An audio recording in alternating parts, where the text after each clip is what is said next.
There are over 500 standing stone sites in Scotland. That's more than any other country in the world. Why were they built? What purpose did they serve? All great questions, but as yet almost impossible to answer. Unless we invent a time machine, we can only guess. I want to see what local children think about them, what legends surround them, how these mystical places fire up their imagination.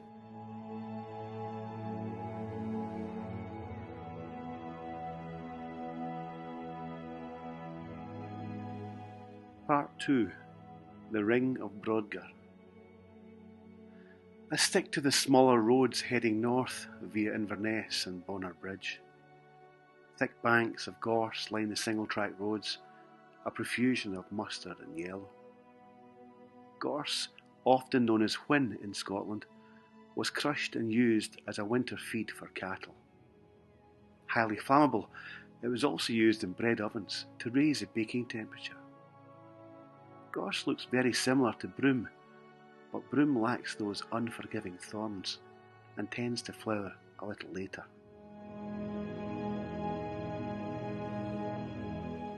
I know I'm touring round some of the oldest stone circles in Scotland, but I visit an old cemetery and find a very sad reminder of a more recent time. Often known as the Great War, the First World War, which took place between 1914 and 1918, reaped a grim harvest of young men from Scotland. Whole families and sometimes whole villages were decimated.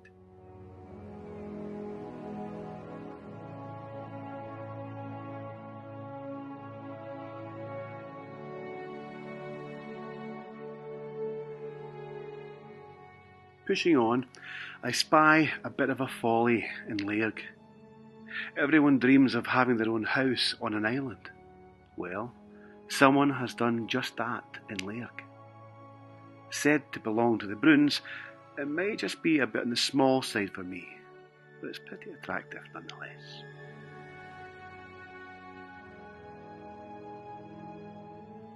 I'd never driven the wonderful road between Lairg and Betty's Hill before, but what a magical find.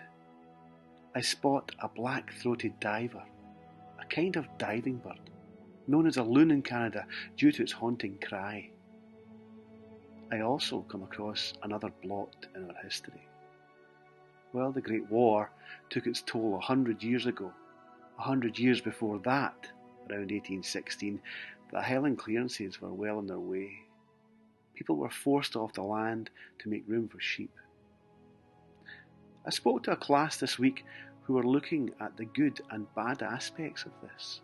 I presumed there were only bad implications, but the children decided that some people who left, although sad to leave their homeland, gained many more opportunities abroad than they would have done here.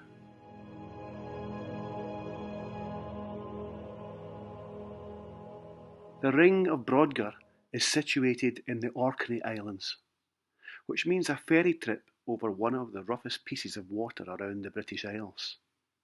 However, today is almost flat calm, and I get to see all kinds of wildlife on my 1.5 hour trip. Puffins scuttle across the front of the ship, and there are razorbills, gullimots, giant skuas, fulmars, and gannets everywhere. I even get a glimpse of a minke whale. A crowd gathers as we pass the old Man of Hoy, a giant stack of red sandstone that today stands proud of the mist like some monster of the deep that's risen from its lair. It looks like something out of a King Kong movie. Once safely into the port of Stromness, I grab my bags and walk to the primary school. Again, I want to see if I can spark the children's imagination and harvest some legends.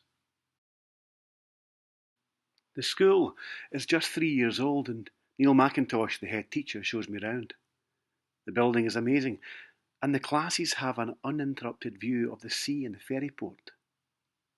Unsurprisingly, the children are fantastic, and the P6 and 7s are really engaged, drawing their new creatures and telling me some of the local legends that surround Brodgar.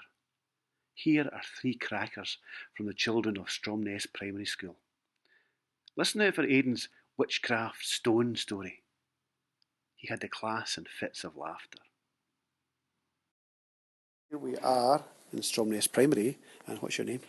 Eileen. Eileen's going to tell us a little story about the Ring of Brodgar. The standing stones, there were giants, and they came from all over the Orkney Islands, and they came to have a big party, and they brought food and music, and they were all dancing in a circle, and there was a fiddler who was a little way away playing all the music for them to dance to, and then they were having so much fun that they didn't notice the sun coming up, and they all froze to stone. And there's one pretty stone away from the rest, which is the fiddler, who was still there. Turned to stone too. And he turned to stone as well, and he's apart from all the other stones. Oh, that's great. And what's your name, sorry? Reuben. Okay, tell us your story. There was this little giant running around in his garden, and he banged into a tree, and all his teeth came very loose, but they didn't fall out. And then he started running around again, and one by one, he's running in circles, and one by one, they all came out.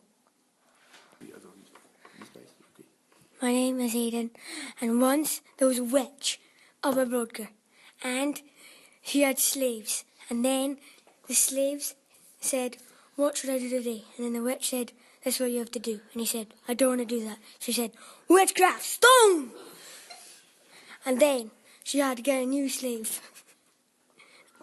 And the other slave said, "Why?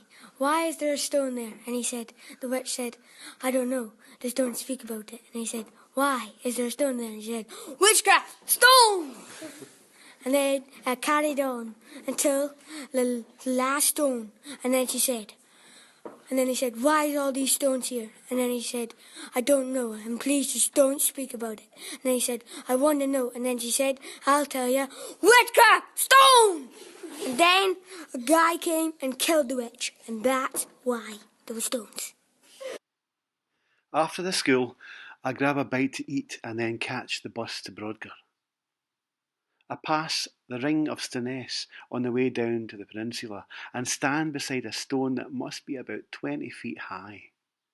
One of the stones has graffiti on there from the 1800s. I pass a newly excavated Neolithic palace and reach the Ring of Brodgar. This is a ring of stones with a diameter of about 104 metres. Only 27 out of the original 60 stones remain in place. But it's still a very awe-inspiring situation. The Ring of Stones sits in the epicentre of a huge basin, the hills of Orkney forming their own outer ring somewhere in the distance. You can't help wonder what went on here all those years ago. 4,500 to 5,000 years ago, they think. Anyway, on now to my features and creatures section. Today's feature has to be the Old Man of Hoy. Almost 500 feet high, this tower of stone sits off the coast of the island of Hoy. It was only created by erosion about 260 years ago.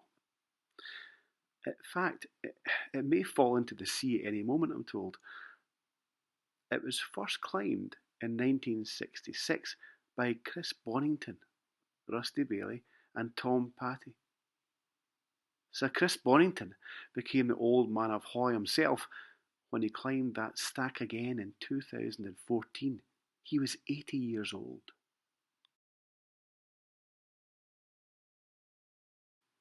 Today's creature is the minke whale.